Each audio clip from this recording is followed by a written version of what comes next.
And hello everyone, thanks so much for watching, and without further ado, let's dive into all of the game recaps. On the men's side of things, hard to believe this is my 5th episode recording these recaps, so without further ado, we'll dive in and recap the games from last night on the men's side. And the first matchup, the Trojans of Taylor traveled to Mount Vernon Nazarene to face off against the Cougars, and Mount Vernon victorious in this game 76-71. A bright spot for the Trojans, Anton Webb achieved 1,000 career points last night for the Trojans, so congratulations to him on that milestone. 7 of 10 shooting for him, 8 rebounds, 2 assists as well. Jackson Olam, 8 of 10 shooting, 6 of 8 from beyond the arc. And Chaz Harvey, 4 of 10 shooting, 3 of 5 at the line, 3 rebounds, 2 steals as well. Taylor, 56% shooting from the field, which is really good.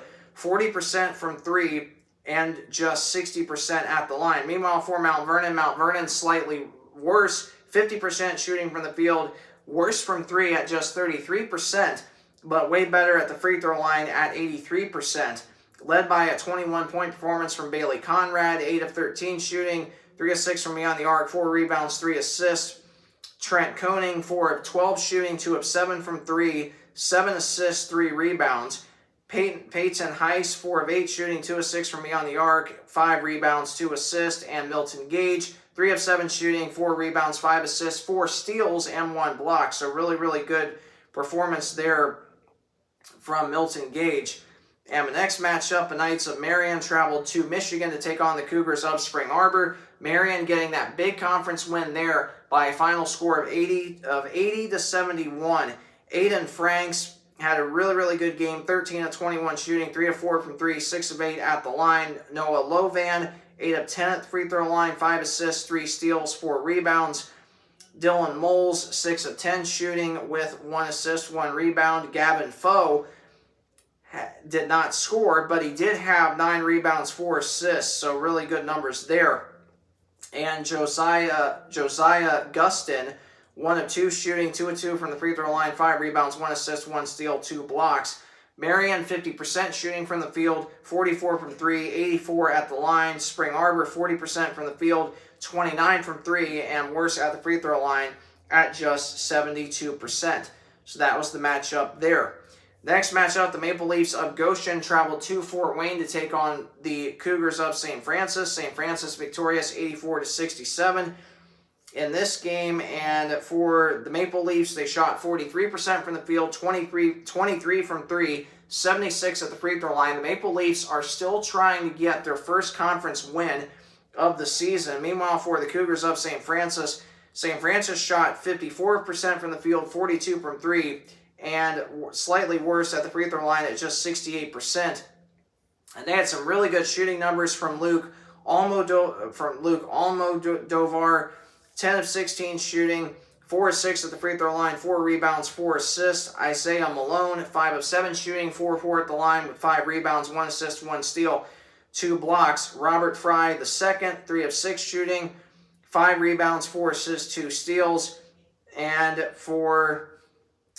off the bench, they had a really good performance from Dayamar Hood, 8 of 11 shooting, 5 rebounds there as well.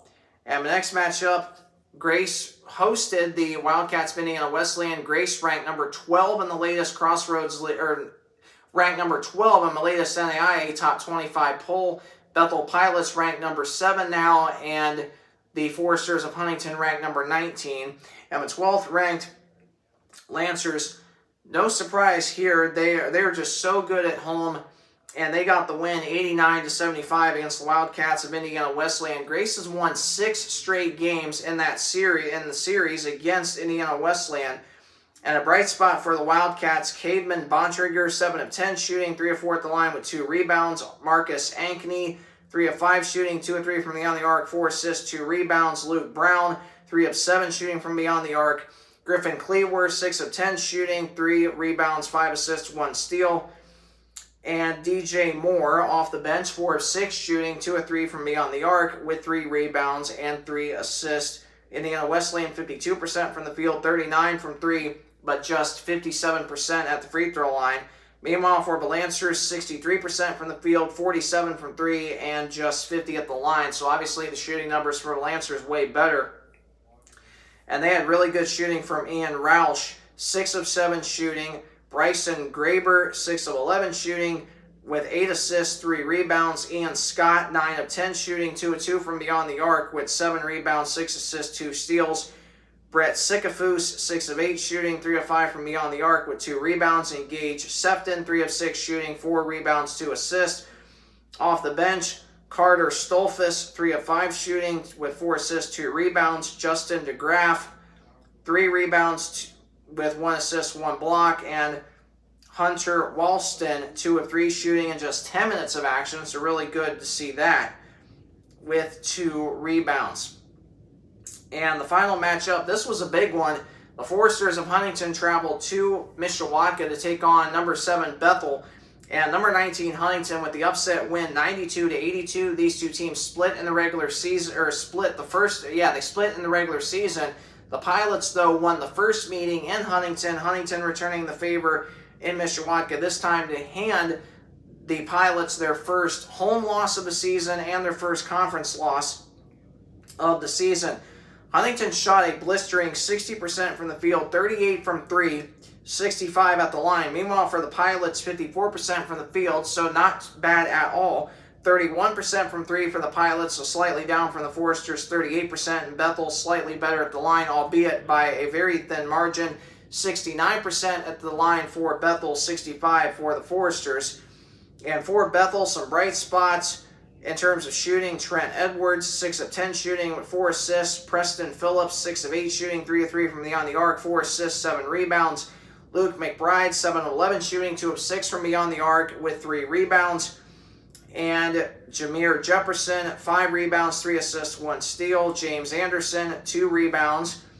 And Austin Kripe, 4 of 8 shooting, 2 of 2 at the line with 4 rebounds.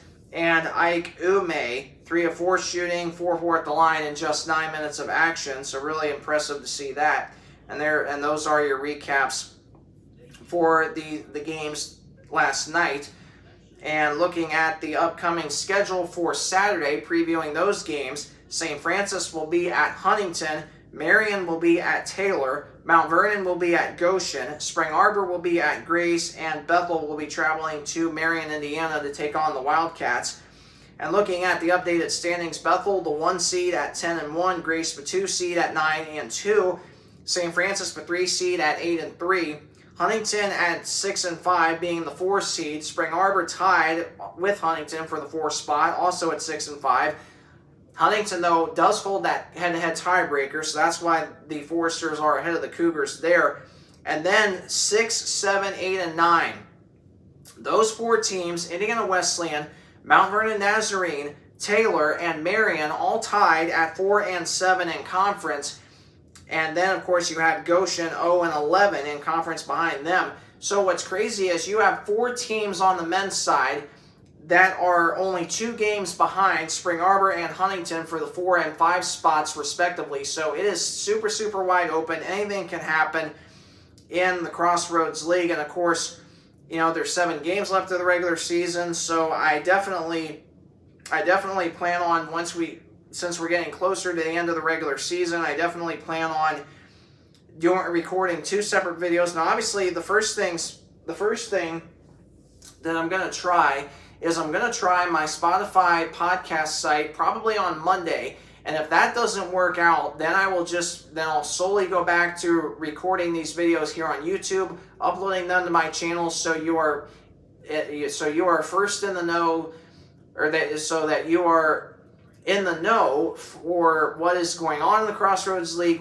And then, of course, if I solely go back to recording these videos here on YouTube, which I definitely plan on doing. Obviously, I don't know how my Spotify podcast is going to go. If I continue to have issues with that, then I will still be here on YouTube as a backup plan, recording these videos and uploading them to recap, to preview, and then I'll be recording a separate video each for the women and the men, talking about the playoff seedings, where the teams could potentially finish, how the tiebreaker scenarios work outside of head-to-head, meeting the common opponent. Then, of course, you would have the most league conference wins would be the next tiebreaker, and how all that is done. I will definitely unravel that for you and give you more information about that in the upcoming weeks ahead. So there's going to be a lot to cover, and because we're getting down to the nitty-gritty toward the end of the regular season, I'm going to be uploading these recap videos for the Wednesday games the day after, meaning Thursday, and then for the Saturday games, I plan on uploading videos recapping those games on Mondays and getting that uploaded. So doing it a little bit quicker now that we're getting toward the end of the regular season. So obviously each and every game is super, super important. It's going to mean a lot moving forward. So I hope you'll continue to watch these videos. And if you are enjoying these videos, please like this video, leave me a comment down below, or subscribe to my channel, or do all three of those. And of course, any and all feedback that you give me is super, super helpful, and it will help me out a lot. So I appreciate you so much tuning into this video, and I hope you have a great rest of your day and a great weekend ahead.